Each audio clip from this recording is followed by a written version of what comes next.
تو یہ آپ نے دیکھا کہ جس لفظ کے آخر میں گولتا ہوگی تو ہم اس کے لیے حاضی ہی استعمال کریں گے. اس بک کے اندر یہ جو تصویر دی ہے یہ کس چیز کی ہے؟ گھڑی کی. تو اب اس کے بارے میں سوال کیسے ہوگا؟ ما حاضی ہی. اس کا جواب کیا دیں گے آپ؟ ساعتن. ما حاضی ہی. جی ہاں. ما حاضی ہی. ما حاضی ہی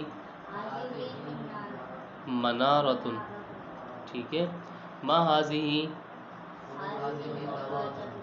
ما حاضی ہی مسترتن. ماشاء اللہ. اب یہاں پر تمرین نمبر املأ الفراغ ہے. املأ الفراغ. اب ان کے آگے آپ بھر دیں گے حاضی ساعتن، حاضی منزلتن، حاضی منارتن، کچھ بھی لکھ دیں. یہاں پر ہے تمرین نمبر 2 املأ الفراغ. خریطتن. خریطتن مانے نقشہ. اس سے پہلے کیا آئے گا؟ اسم اشارہ آئے گا. کیا آئے گا؟ اچھا، یہ حاضہ اور حاضی کو کیا کہا جاتا ہے؟ اسم اشارہ. ٹھیک ہے، اسم اشارہ. تو یہاں پر اسم اشارہ کیا آئے گا؟ حاضی. اور یہاں پر بھی کیا آئے گا؟ حاضی منارتن. اچھا، یہاں پر فرق ہے. یہاں پر فرق ہے، حاضہ لکھا ہوا ہے. حاضہ بابن. کیونکہ یہاں پر وہ والے الفاظ نہیں آ سکتے جن کے آخر میں گولتا ہے. یہاں پر وہی لفظ آ سکتا ہے جس میں گولتا نہیں ہوگی. وہادی وہادی نزارتن وہادی ممحاتن وہادی وہادی. ٹھیک ہے. اچھا، کل آپ ایک کام کر کے آنا اپنی کاپی کے اوپر.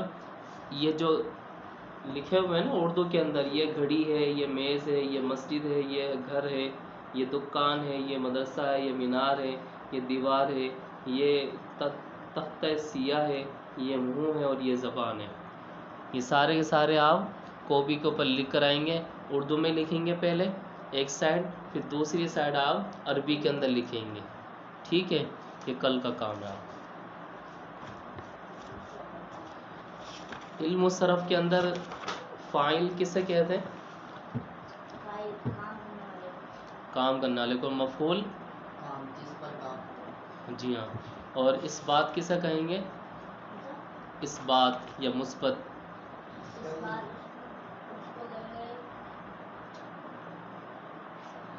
ہاں بولیں. اس بات یا مثبت کسے کہیں گے؟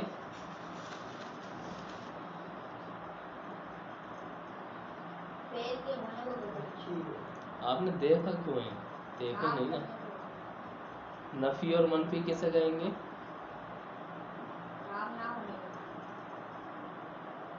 آپ بولو نا. تو بندہ کسی جب وہ سوال کا جواب دے رہا ہے تو بندہ کے ذہن میں بیٹھ جاتا ہے ہاں یہ ہے. تو آپ نہیں دے سکتے کہ 1 منٹ کے اندر جواب دیا ہے نا ابھی. تو یہ ذہن میں نہیں بیٹھا ابھی آپ کے. اس بات اور مثبت کسے کہتے ہیں؟ میں نے آپ سے پوچھا ہے. ہاں. اور نفی منفی کسے کہتے ہیں؟ ہاں بس. کیا مشکل ہے اس کے اندر؟ جیسے ضربا، اس نے مارا، یہ نفی ہے یا اس بات ہے؟ ہاں ہاں ہاں اس بات ہے نا. اس کے اندر کیا پتہ چلا ہمیں؟ اس کے اندر نہیں پتہ کیا چلا ہمیں.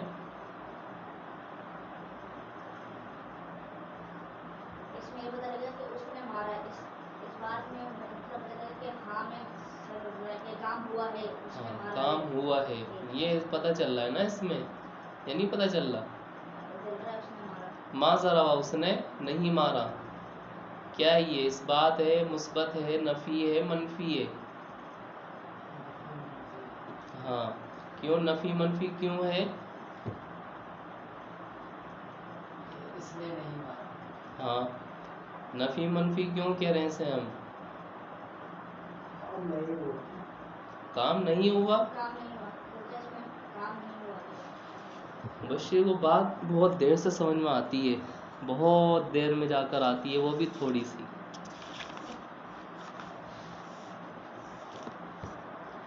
فعل معروف، کتاب کھولیں. فعل معروف وہ فعل ہے جس کا کرنے والا معلوم ہو. جیسے ضربا زیدن، زید نے مارا، اس میں مارنے والا معلوم ہے اور وہ کون ہے؟ زید ہے. فعل معروف کسے کہتے ہیں؟ اب ذہن میں بٹھا لو. فعل معروف وہ فعل ہوتا ہے جس کے اندر ہمیں یہ پتہ ہوتا ہے، ادھر دیکھیں، جس میں ہمیں یہ پتہ ہوتا ہے کہ جس بندے نے یہ کام کیا ہے اس بندے کا نام یہ ہے. فعل معروف وہ ہوتا ہے. ٹھیک ہے. جیسے ضربا زیدن، زید نے مارا ہے، زید کا پتہ ہے نا ہمیں مارنے والا کون ہے؟ وہ زید ہے. اچھا، فعل مجہول اس کے مقابلے میں وہ فعل ہوتا ہے جس کے کرنے والا ہمیں معلوم نہ ہو، پتہ نہ چلے. جیسے ضرب عمر، عمر مارا گیا. اب اس میں پتہ ہے کہ مارنے والا کون ہے، ہمیں یہ خبر ملے کہ بھائی فلاں شخص مار دیا گیا. کس نے مارا ہے؟ پتہ نہیں کس نے مارا، بس مر گیا، وہ قتل ہو گیا وہ. ٹھیک ہے. یا ہمیں کسی بھی کام کا پتہ چلے کہ بھئی فلاں کام ہو گیا، کس نے کیا یہ نہیں پتہ. کرنے والا کون ہے اس کے اندر؟ مجہول ہے. کیا ہے؟ مجہول وہ بندہ ہوتا ہے کہ جس کا پتہ نہ ہو کام کرنے والے کا. اور معروف وہ بندہ ہوتا ہے جو کام کرنے، جس میں ہمیں کام کرنے والے کا پتہ ہو. تو فعل معروف وہ کون سا فعل ہے؟ وہ فعل ہے جس کا کرنے والا معلوم ہو. جیسے ضرب زیدن، زید نے مارا، اس میں مارنے والا ہمیں معلوم ہے اور وہ کون ہے؟ زید ہے.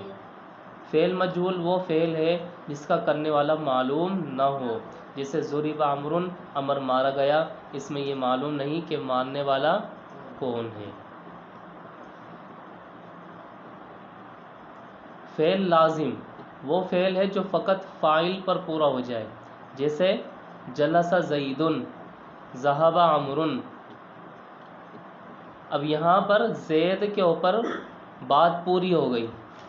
بھائی زید جو کہ کھڑا تھا بیٹھ گیا. اب اس میں یہ ہمیں پتہ کرنے کی ضرورت ہے کہ چارپائی پہ بیٹھا، صوفے پر بیٹھا، چیئر پہ بیٹھا، کرسی پہ، فرش پہ بیٹھا ہے، ضرورت نہیں ہے نا، بیٹھ گیا وہ بندہ، بات پوری ہو گئی نا. ذہب عمر، عمر چلا گیا. اب اس میں یہ کوئی پوچھتا ہے کہ کہاں گیا، کیوں گیا؟ کوئی بھی نہیں پوچھتا. اللہ چلا گیا تو جانے والا کو اب روک کون سکتا ہے، گیا وہ، بات پوری ہو گئی. فعل لازم کہلاتا ہے. فعل لازم کون سا فعل ہوتا ہے؟ جو فقط فاعل پر پورا ہو جائے. کس پر پورا ہو جائے؟ فاعل پر پورا ہو جائے. اور فعل متعدی وہ فعل ہے جو فاعل اور مفعول دونوں پر پورا ہو. جیسے ضرب زید عمرا، اب زید نے عمر کو مارا. اس کے اندر کیا ہے کہ اس کے اندر زید کے ساتھ ساتھ عمر کی بھی ضرورت ہے ہمیں. یہ وہ فعل ہوتا ہے جو فاعل اور مفعول دونوں پر پورا ہو. آپ کو جس طرح یہاں پر لکھا ہوا ہے نا اسی طرح یاد کرنا ہے. یہ فعل معروف کیا ہے، فعل مجہول کیا ہے، فعل لازم کیا ہے اور فعل متعدی کیا ہے. یہ ساری کی ساری چیزیں آپ کو یاد کرنی ہے کل.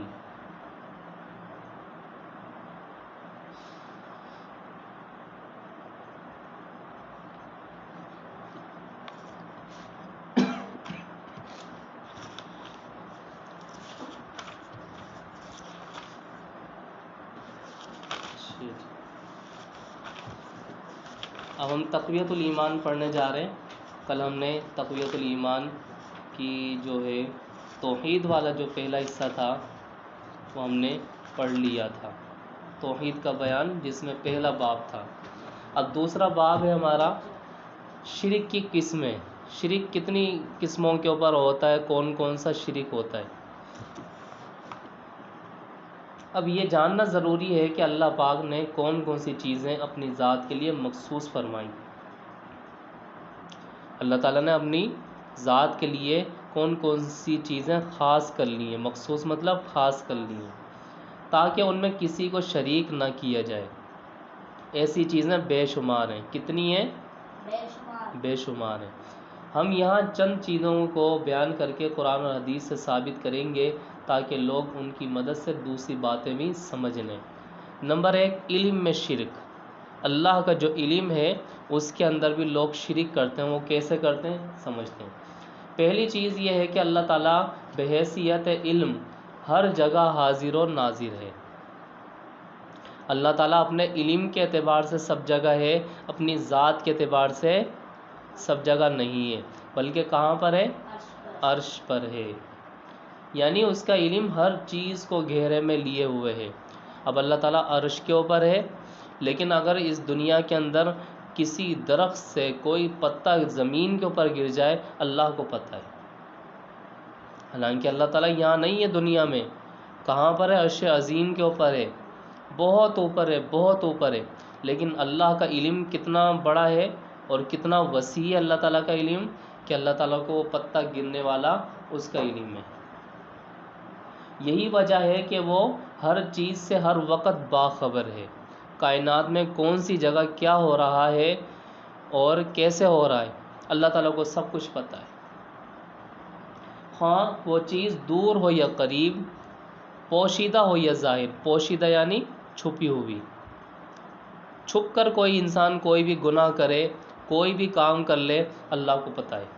اور اگر کھلم کھلا کر رہا ہے، آسمان کے نیچے کر رہا ہے، کوئی چھت وت نہیں ہے تو بھی اللہ کو پتہ ہے.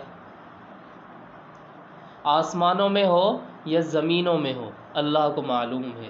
پہاڑوں کی چوٹیوں پر ہو یا سمندر کی اتاہ گہرائی کے اندر، سمندر کی گہرائیوں کے اندر وہ ہو، یہ اللہ ہی کی شان ہے، کسی اور کی یہ شان نہیں ہے.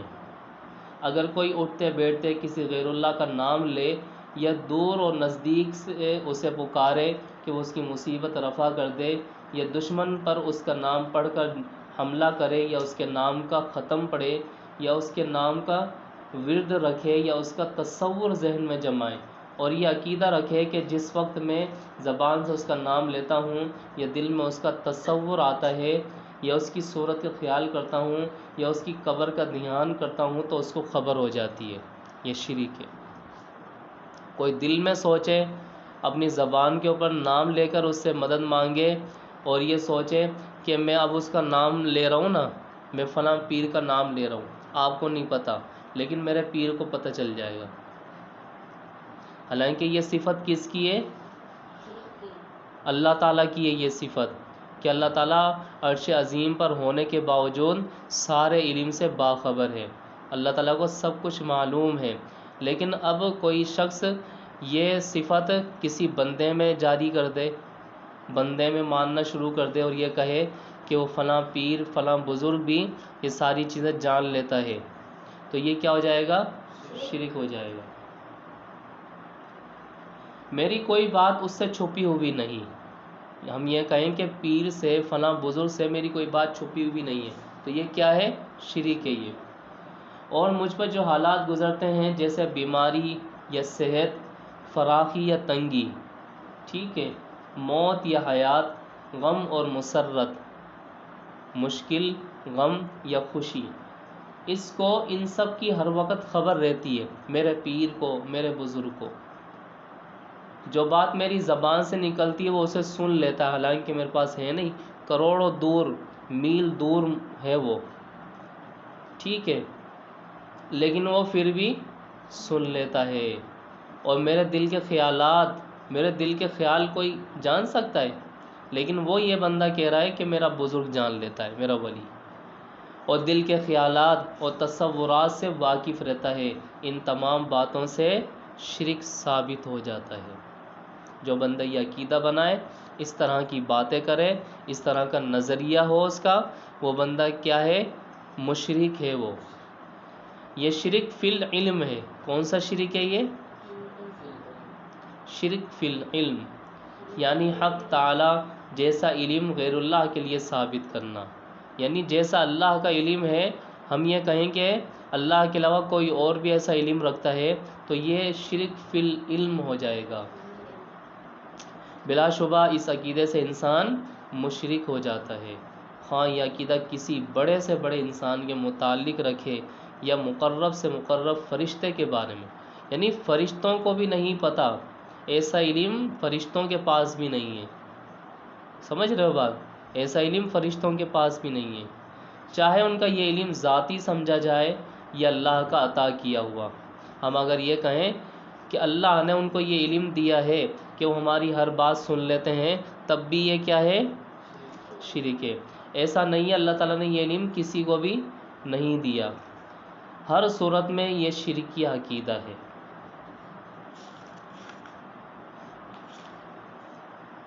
نمبر 2، تصرف میں شرک.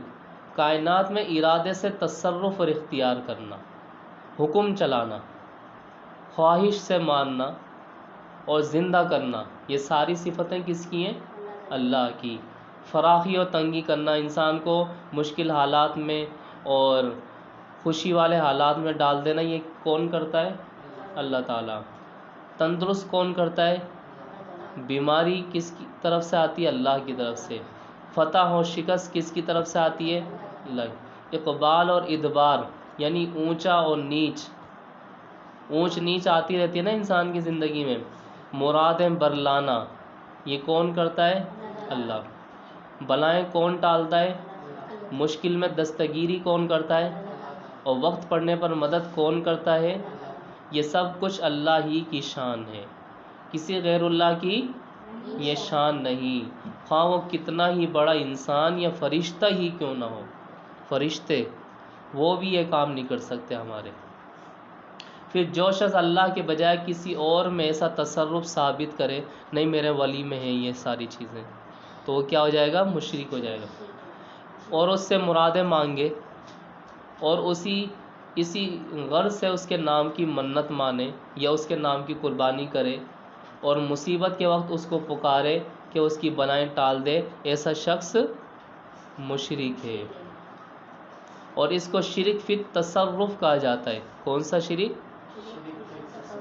ہاں، یعنی اللہ کا تصرف غیر اللہ میں مان لینا شرک ہے، خواہ وہ ذاتی مانا جائے یا اللہ کا دیا ہوا. ہر صورت میں یہ عقیدہ شرکیہ ہے. اللہ تعالیٰ ہمیں ہر قسم کے شرک سے بچائے. اللہ تعالیٰ ہماری زندگیوں کے اندر نیک عمل صالح، اللہ تعالیٰ ہماری زندگیوں کے اندر ہمیں نیک عمل کرنے کی توفیق عطا فرما دے. آمین. واخر دعوانا الحمدللہ رب العالمین.